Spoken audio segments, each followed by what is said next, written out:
Pete the Wargamer here, and welcome back to another conversion guide.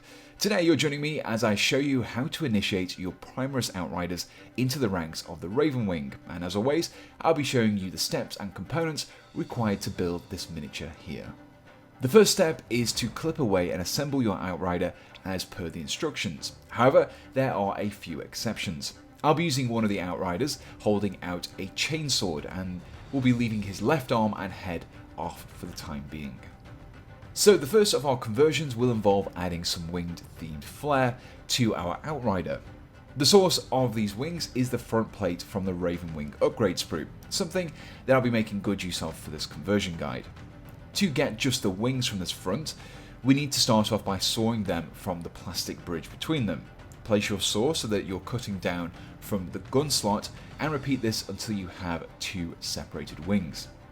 However, at the moment, the cut we made is looking very messy and uneven. To tidy these up, I'll be using a knife to make some trims and cuts before smoothing everything flat with a file.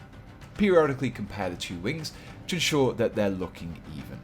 With the wings cut away and cleaned, we can add them to our bike. I'll be mounting these against the front axle of the bike, with the wingtips pointing upwards. However, as you can see, the fit isn't perfectly flush due to the rivets and protruding axle.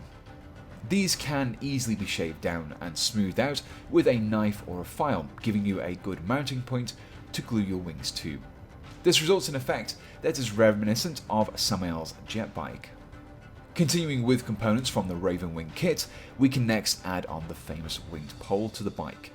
Due to the older Space Marine bikes having a small dip in their rear mudguard, this component has a slight protrusion towards the centre at its base plate. Therefore, to get a good join against this new bike, we need to shave it down and smooth it out with a knife or a file. With this completed, you can go ahead and glue the pole on to the rear mudguard of your Outrider's bike.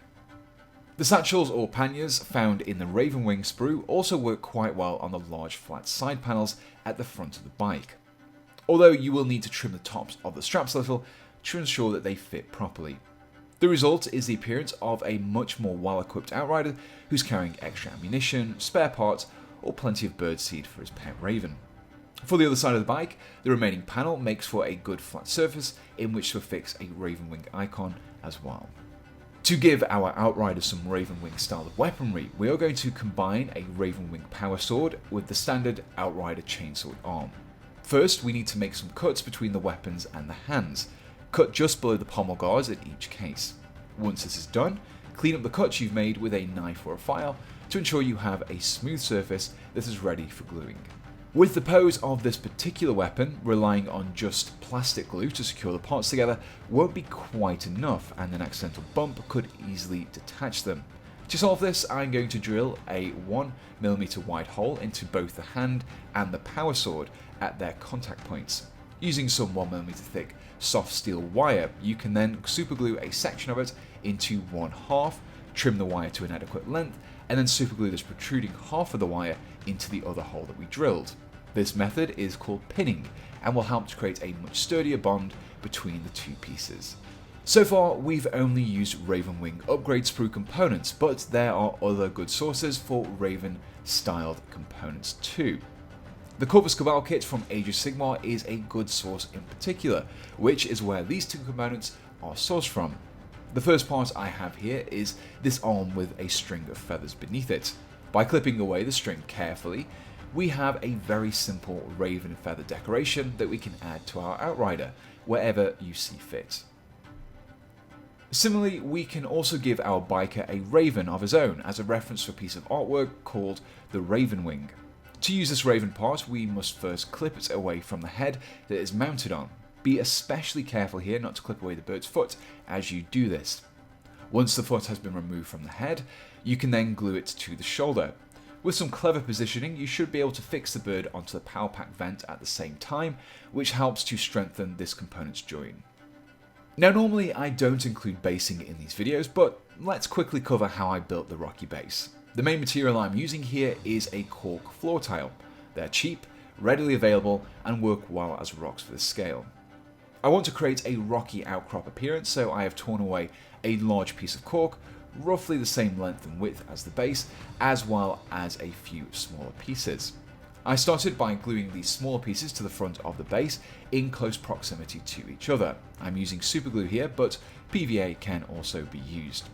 Once these smaller pieces are attached, you can then glue your larger piece on top of these at one end and to the base at the other end, creating a sloping surface. To block in any gaps, you can rip up small pieces of cork and glue these into place to create a more solid looking piece of rock. To attach the bike, we need to begin by clipping away the small nubs on the tyres and using that same pinning technique that we used for the power sword to attach the bike to the base. Simply use longer pins and drill directly through the cork and into the base. Once the bike is in place, you just need to trim the pin's length beneath the base. I then added a little texture to the base with some, unsurprisingly, textured paint and focused this into the areas of the recesses around the rocky outcrop and in patches on its surface, before finishing off with some skulls or other debris taken from my bits box. All you have to do now is to apply a coat of paint and you should be left with something that looks like this. And here we have our converted Ravenwing Outrider. After watching this video, you should be armed with a few ideas and techniques, which you can apply to other Ravenwing miniatures. Now, the components I've used in this guide are plentiful enough from their source brew to be easily applied to a full squad of Outriders, with the Corvus Cabal parts offering us some extra flavour. To pick up the individual parts from the Corvus Cabal kit, I would highly recommend checking out Bitsbox, which is a link to in the description, but to source the kits used in this video, such as the Outrider bikes from Indomitus and also the Ravenwing sprue, be sure to check out Firestone Games using my affiliates link in the description below. Those guys offer discounts on Games Workshop and other wargaming products, and they will also ship other wargaming products worldwide. Plus, anything you buy after using that link will send just a little bit of money my way, which I can put directly into producing more of these videos. Alternatively, you can support me by becoming a member of my channel by hitting the join button below, or you can check out my Patreon, which has a link in the description. Be sure to join my Discord as well, and there's an excellent community of wargaming loving people, and the link to that is also in the description. So the only thing left to say is, thanks for watching, and goodbye.